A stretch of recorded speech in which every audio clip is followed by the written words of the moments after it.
Today, we are diving into a topic that has unexpectedly become the center of global attention. The President of the United States, Donald Trump, stated that it would be a good idea to buy Greenland. Why did he say that? What is so special about this icy island that caught the attention of the American leader? To be honest, I took on this topic for a reason. My inbox is flooded with messages on social media. Make a video about Greenland. Well, since the audience demands it, I deliver. It's time to embark on a journey to this mysterious and harsh corner of the planet. What is Greenland? It is one of the wildest and most remote corners of the world. The largest island on Earth, second only to Australia, which is considered a continent. 80% of its territory is covered by eternal ice. There are no dense forests here, only dwarf trees, mosses, and lichens. Farming? Forget it. The best you can hope for is livestock farming, and even that comes with great challenges. But despite the icy desert, the north of Greenland hides one incredible wonder. There, in Pearyland, scientists discovered the longest canyon in the world. It was named the Grand Canyon in analogy to the American Grand Canyon. Amazing facts about Greenland. It is one of the coldest places on the planet. On December 22, 1991, a record low of 69.6 degrees Celsius was recorded here. For comparison, the absolute minimum on Earth was recorded in Antarctica, where the temperature dropped to 89°C. Greenland is also home to the largest national park in the world. The Greenland National Park. Sounds almost like a tautology, but it's a fact. The park covers 972,000 square kilometers. That's more than half of Greenland's total area. Sounds impressive, but considering that only about 56,000 people live on the island, you could say that almost all of Greenland is one giant nature reserve. But why does Trump want Greenland? And why is America interested in this icy giant at all? Another important question. How did Greenland become a possession of Denmark? The island is much larger than Denmark itself, which naturally raises questions. We will talk about this today. How is transportation in Greenland? There are no railways here. Internal waterways are barely used. Once, locals traveled by boats in summer and dog sleds in winter. Today, the main mode of transport is air travel. There are 18 runways on the island, 14 of which have artificial surfaces. Roads? They exist, but only within individual settlements. The total length of all roads on the island is 150 kilometers. Cities here are isolated from each other, making travel between them quite difficult. You can't just rent a car here, but luckily, in the civilized world, there are convenient ways to get around. But before we talk about politics, let's take a look into the distant past. Who were the first inhabitants of Greenland? Scientists believe they were part of the Paleo-Eskimo culture. They lived here as early as the 7th-8th centuries BCE. How did they get here? Why did they disappear? This is also up for debate. But one thing is clear, Greenland's history is far more complex than it seems. And today, we will try to unravel it. Long ago, before the arrival of Europeans, Greenland was inhabited by ancient peoples, Saka and Dorset. Mysterious tribes that left their mark on history. All of them belonged to the late Neo-Arctic culture, which became the foundation of modern Inuit society. What remains of these ancient civilizations? Only whale bones, primitive harpoons made from walrus tusks, and stone tools. No grand structures, no signs of advanced craftsmanship, no writing. But these artifacts prove that people lived in Greenland thousands of years ago. How did they get here? Did they cross the ice from the continent, or did they arrive by boat? Historians still debate this to this day. But the main thing is, they disappeared, leaving almost nothing behind. Now, let's move to the Middle Ages. Who were the first Europeans to set foot in Greenland? The answer is clear, the Vikings. 870 AD. Brave sailors who, without fear or hesitation, ventured into the unknown. Many films and documentaries have been made about them, but one name stands out. Eric the Red, the man who discovered Greenland. He is considered an Icelandic Viking, but at that time, national identity didn't exist. He was born in Norway, into the family of Thorvald, a fiery and dangerous man. Thorvald committed murder, and the Vikings delivered a harsh verdict, exile. Gathering his family, he set sail for Iceland, a new land for those who had no place in their homeland. There, Eric grew up. His father's blood ran hot in his veins, and soon he too found himself in conflict. According to one version, his slaves were stolen.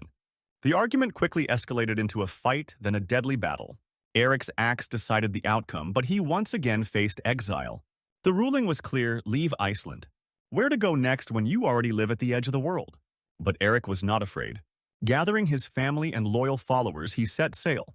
And instead of reaching Vinland, future America, he stumbled upon a harsh yet magnificent island. Thus began the Viking story in Greenland. Eric was amazed. There were polar bears, reindeer, Arctic foxes, and walruses. And at the time, walrus tusks were worth their weight in gold. Elephant ivory was rare, but walrus tusks could bring enormous wealth to the Vikings. Eric realized that this land could become a new colony. He established a settlement and began inviting other Vikings to join him. But the question remains, why Greenland? Iceland had more greenery, while this place was just icy wastelands. What made the Vikings take the risk and stay? Today, we will try to answer this question.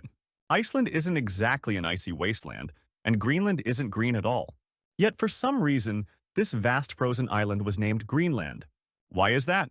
One theory suggests that the island swapped climates long ago. Greenland was once green, and Iceland was covered in ice. But this theory isn't widely accepted. A more likely explanation is that Eric the Red gave the island an attractive name to lure settlers. He spread the word, "Come to Greenland. There's grass and plenty of white bears." How exactly that combination was supposed to sound appealing is unclear. But, in any case, the Vikings began settling in this harsh land. By the 11th century, Christianity had reached Greenland. According to the sagas, Eric the Red's descendants traveled to Norway and met King Olaf the Sewer. The king looked at them and asked, "You still worship your old gods?" By that time, Christianity had spread across Scandinavia, and the old Viking gods, Thor, Loki, and others, were fading into legend.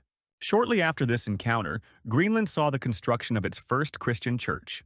It was built in Brattahlid, the estate of Eric the Red. Its ruins still stand today, though later churches were built on the same site.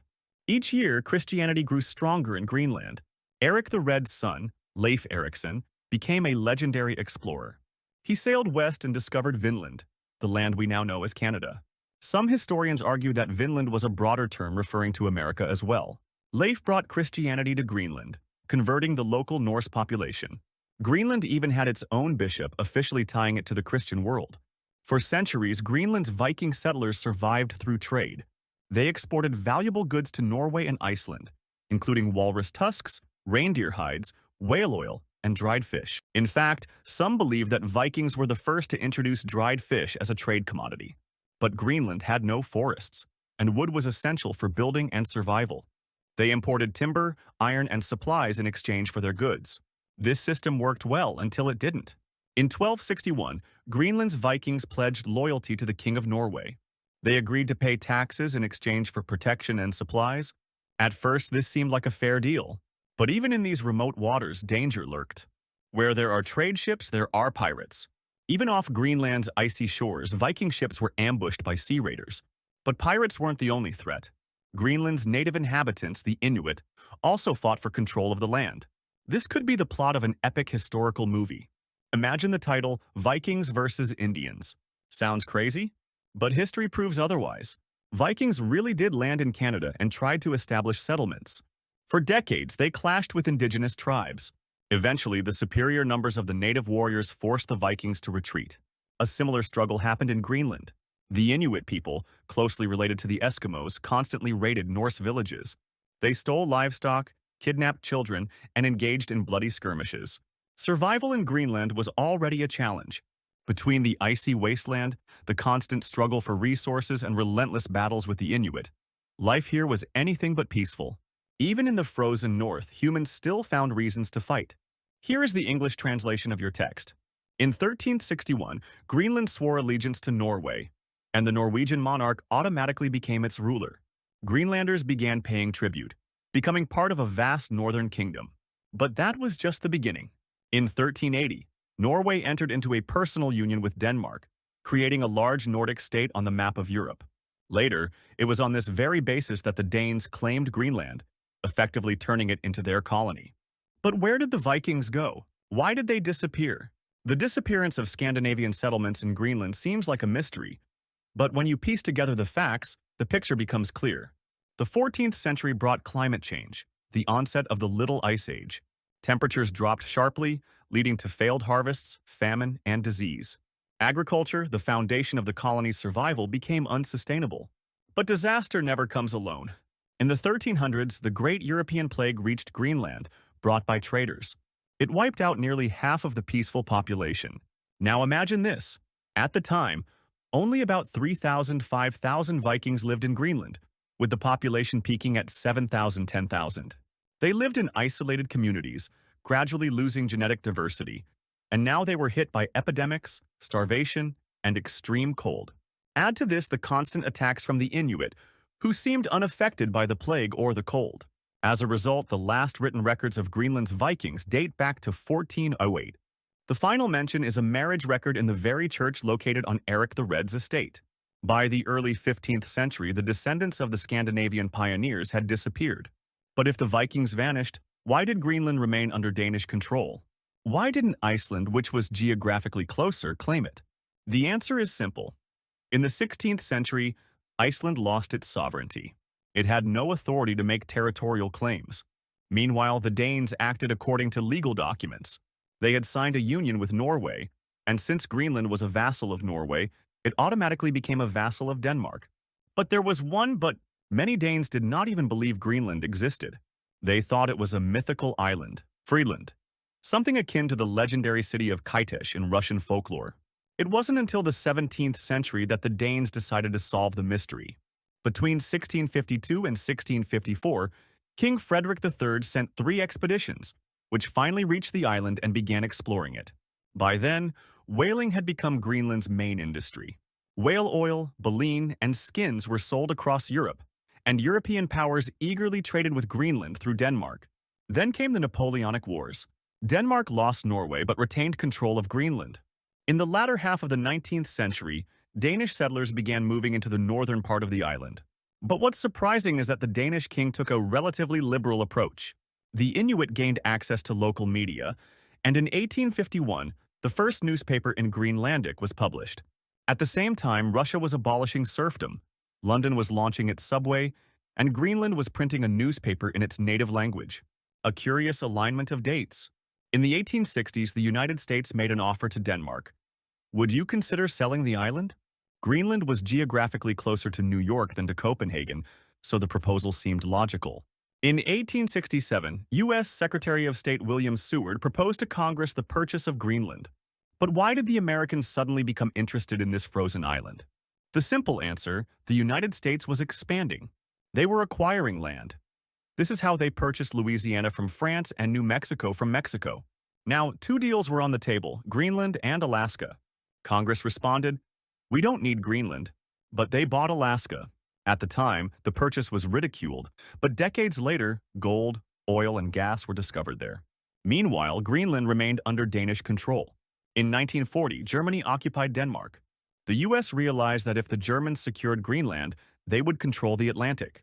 On April 8, 1941, the United States occupied Greenland, officially in agreement with Britain. After the war, the U.S. offered Denmark $100 million for Greenland. The Danes refused, but the Americans never left. U.S. military bases spread across Greenland. During the Cold War, a top-secret project called Iceworm began. In 1959, the U.S. signed a defense agreement with Denmark, allowing NATO to use Greenland for military purposes. But secretly, the U.S. started building an underground city beneath the ice. The plan was ambitious, to store up to 600 nuclear missiles there. The missile silos were designed to be constantly relocated, so their exact positions would remain unknown. Under Greenland, they excavated 20 tunnels stretching 3 kilometers. Living quarters, workstations, and even a church were built underground. But after 3 years, a major issue emerged.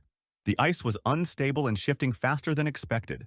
In 1962, a critical accident occurred. The ceiling of the reactor room cracked, threatening collapse. The reactor was dismantled, and in 1967 the project was shut down. The world only learned about it 36 years later, but the Americans never truly left Greenland. Today, the island hosts a key U.S. military base that monitors the Arctic and the North Atlantic. Greenland, which once wasn't worth buying, is now a strategic hub in global geopolitical affairs. And perhaps one day, this issue will return to the negotiation table. Here is a more engaging and detailed English version of your text. When the United States abandoned Project Iceworm, they took the nuclear reactor and some of the military equipment with them. But everything else, radioactive waste, remnants of human activity, and hazardous materials, was left behind under the assumption that the ice would simply consume it over time. There were no plans to retrieve it. But, like in every disaster movie, things didn't go according to plan. Decades later, climate change began to accelerate.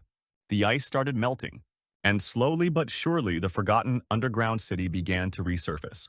From barrels of human waste to drums filled with radioactive materials, everything buried beneath the ice was beginning to emerge. Scientists now warn that if these substances are fully released, they could cause severe environmental damage to Greenland. That was the grim conclusion of Project Iceworm. But as terrifying as this sounds, it wasn't even the worst nuclear disaster in Greenland. Because in the freezing Arctic wasteland, the United States once lost a hydrogen bomb. During the height of the Cold War, the U.S. Air Force developed a strategic program called Chrome Dome. What did it mean? Every day, strategic B-52 bombers, massive airborne fortresses, would take off carrying real nuclear weapons. Their mission? To patrol the skies and be ready to strike Soviet targets at a moment's notice. One route was to the south. Another route was over Greenland, through the Arctic Circle. The bombers would fly, refuel in midair, and return to base. This way, at any given moment, multiple American bombers carrying live nuclear warheads were in the sky. Why? Because if the Soviet Union launched a first strike, U.S. bombers already in the air could immediately retaliate. That was the doctrine. These bombers weren't just patrolling, they were armed with real nuclear weapons. Their daily assignments were just like a truck driver's route sheet. Today you fly over Norilsk, tomorrow over Baku. This was the reality of Chrome Dome. But in 1968, the program came to a sudden end. By that time, a few American bombers had already crashed. Some of their nuclear bombs had detonated in the ocean, causing minimal damage, or not detonated at all. The U.S. military had always managed to recover them. But then came the disaster over Greenland. One of the B-52 bombers, fully armed with 4 hydrogen bombs, took off for its routine patrol over the Arctic. What happened next was beyond absurd. The crew consisted of 4 airmen. One of them, possibly the radio operator, had a problem. Maybe it was hemorrhoids, or maybe he was just freezing. To make himself more comfortable, he placed foam cushions over a ventilation grate. That blocked airflow. The cockpit got cold. Someone tried to adjust the air supply, but then a spark ignited the foam cushions. Smoke filled the cabin. They grabbed fire extinguishers and tried to put out the flames. But the more they sprayed, the worse the fire grew. Thick, suffocating smoke engulfed the crew. The captain gave the order to evacuate. One pilot died during the evacuation. The others ejected with parachutes. But the B-52, fully armed with 4 nuclear bombs, continued flying on its own. It crashed near Thule Air Base in Greenland. The explosion was catastrophic. See, first, there were 4 hydrogen bombs on board. No one knew where they had landed, if they had exploded, or if they were still intact. Second, the crash violated the U.S.-Denmark agreement. When Denmark allowed the U.S. to use Greenland, they had one condition: no nuclear weapons. If the Soviets discovered that the U.S. was violating this agreement, it could escalate tensions, or worse, trigger a Soviet response. And the Americans had violated it. In fact, 5 years earlier, a U.S. ambassador had asked Danish officials if nuclear weapons in Greenland would be a problem. The Danish representative responded with typical diplomatic vagueness. If they are a problem for you, then they are a problem for us. A classic case of American legal gymnastics. An answer that was neither yes nor no. But now, an entire B-52 bomber carrying nuclear bombs had crashed in Greenland. The recovery mission was a nightmare. The crash had occurred in the Arctic winter, in total darkness, with freezing temperatures. Under artificial lights, crews used graters to scrape away contaminated ice, layer by layer. Internally, the operation was given the codename Dr. Friesland. Workers removed radioactive ice in 5-centimeter layers. The ice was placed into wooden crates. The crates were loaded into metal containers. The containers were shipped to the U.S. Meanwhile, the search for the missing bombs continued. 3 bombs were found. The 4th bomb? It was never recovered. Officially, the U.S. military claims the 4th bomb broke apart, and its core was detected by deep-sea submersibles, meaning it no longer posed a threat. But did they really find it? Or is there still a missing nuclear bomb somewhere beneath the Arctic ice? To this day, nobody knows for certain. For months, the cleanup operation continued. By September 1968, the Arctic night had ended and work became easier. But from the air, the crash site looked like a blackened scar. In the ice, a burned wasteland, contaminated by radiation. How many bombs actually detonated? The Americans claimed 1. Others suggested it was two, or maybe even all three. The truth remains uncertain. Because this was 1968, a year of upheaval, the sexual revolution, Woodstock, student protests, and at the same time, in the Arctic, one of the worst nuclear incidents in history was unfolding. Thankfully, there were no human casualties. The ice was cleared. The wreckage was removed. Deep-sea submersibles explored the ocean floor, but nothing more could be recovered. The operation was shut down. The Thule crash ended the Chrome Dome program. Never again did the U.S. send nuclear-armed bombers on continuous patrols over Europe. This was the end of an era. But the story of America, Denmark, and Greenland wasn't over yet. The Cold War is over. Obviously, nobody is building nuclear bunkers under the ice anymore. So why is Greenland still a geopolitical battleground? In 2019, during Donald Trump's presidency, he made an unexpected proposal. Why don't we buy Greenland? And now, in 2024, the idea has resurfaced. Why? Greenland is sitting on an enormous deposit of rare earth metals. These are essential for modern technology: smartphones, solar panels, lithium batteries for Tesla cars, and more. Extracting them was impossible 30 years ago. But with rising temperatures and melting ice, in the next 10 to 20 years, mining operations may finally become feasible. And whoever controls Greenland controls those resources. The battle for Greenland is far from over. Here's a more engaging and detailed English version of your text. As the climate changes and ice continues to melt, something extraordinary is happening in Greenland. In the next 10 to 20 years, extracting rare earth metals from its vast mineral-rich lands will become not only possible but economically viable. And the first to recognize this golden opportunity? China. China operates in a very distinct way across the world. Unlike the US or Russia, it doesn't send military contingents. Instead, it buys influence through infrastructure. There's a reason people say half of Africa belongs to China. It's simple. China arrives and says, "Your roads are in poor condition, your ports are outdated, and you lack railways. Let us build them for you." The local governments agree. China pays for everything. But there's a catch.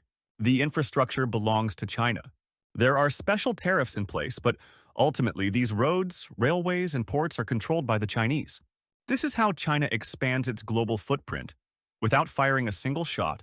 And now, China is looking at Greenland. China approaches Denmark with a seemingly innocent proposal. You have 2 abandoned civilian airfields in Greenland. Why let them sit unused? Let us rebuild them. The Danish government asks, "Why would you do that?" China responds, "For tourism, of course. More flights, more visitors, more business." On the surface, it sounds harmless. After all, Greenland does have a Michelin star restaurant that attracts wealthy tourists from all over the world. There are people who would travel anywhere, yes, even to Greenland, just to say, "I ate at the world's most remote Michelin restaurant." But this was never about tourism. China's real goal? Building influence in Greenland and securing mining rights to its rare earth metals. The moment the US found out about the deal, they shut it down. Because they knew exactly what was happening. China wasn't just trying to mine minerals. It was quietly positioning itself as an Arctic power. And that leads us to the second major conflict. We'll cover this in detail in a future discussion, but here's the core issue. The Arctic contains between 15% and 35% of the world's undiscovered oil and gas reserves. It's an unbelievable treasure trove of resources. Rare earth metals, gold, nickel, lithium. Essentially the entire periodic table. But who owns the Arctic? Technically, it belongs to no one. But there are Arctic bordering nations that claim parts of it. Adir Russia, Art Norway, Denmark via Greenland, Canada, the United States. Even the United Kingdom wants a stake in the Arctic, and every one of these countries is maneuvering to secure their claim. There are 2 key concepts here. 1. Yai territorial waters. The first 200 miles from a country's coast belong to that country. Within that zone, they have exclusive rights to fish, drill for oil, and mine resources. 2. The continental shelf argument. This is where things get complicated. Russia, the US, and Canada all argue that their continental shelf extends deep into the Arctic. Russia claims, "Our continental shelf starts in Russia and extends all the way to the North Pole. Therefore, everything in that zone belongs to us." The US and Canada say the same. Denmark, through Greenland, is also making a case. And even the UK has an interesting historical loophole. They refer to an agreement they signed with the US in the late 19th early 20th century. That agreement states, if the US ever attempts to buy Greenland, they need Britain's approval. Would Trump acknowledge this if he ever tried to buy Greenland? Probably not. But the fact remains, Greenland is central to the Arctic dispute. China isn't an Arctic nation. But what if it owned part of Greenland? Suddenly, it could claim Arctic nation status. That would give China a legal foothold in the Arctic's resource race. And that's precisely why the US is working aggressively to block China from entering Greenland. Everything Trump has been doing, his repeated efforts to acquire Greenland, is not about the island itself. It's about controlling the Arctic. And there's another factor at play. As ice melts, the northern sea route will soon become faster and cheaper than traditional southern shipping routes. This could change global trade as we know it. But even that pales in comparison to the Arctic's trillions of dollars in untapped resources. So when you hear people laughing at the idea that the US wants to buy Greenland, don't be fooled. There are no fools in this game. This is a battle worth trillions of dollars. And every major global power understands what's at stake. Even Trump knows this. Now you might ask, what about the people of Greenland? Over the years, Greenland has had different statuses.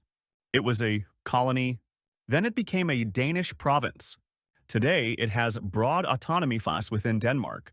Greenland is not an independent country, but it has significant self-governing powers. However, Denmark still funds 60 to 70% of Greenland's budget and controls most of its trade. But there's a growing independence movement. Some political parties in Greenland are pushing for full independence. They argue that Greenland's resources should belong to the Inuit people. Not Denmark, not the US, not China. And they want to control their own rare earth metals, oil and gas. And if Greenland ever does declare independence, things could change very quickly.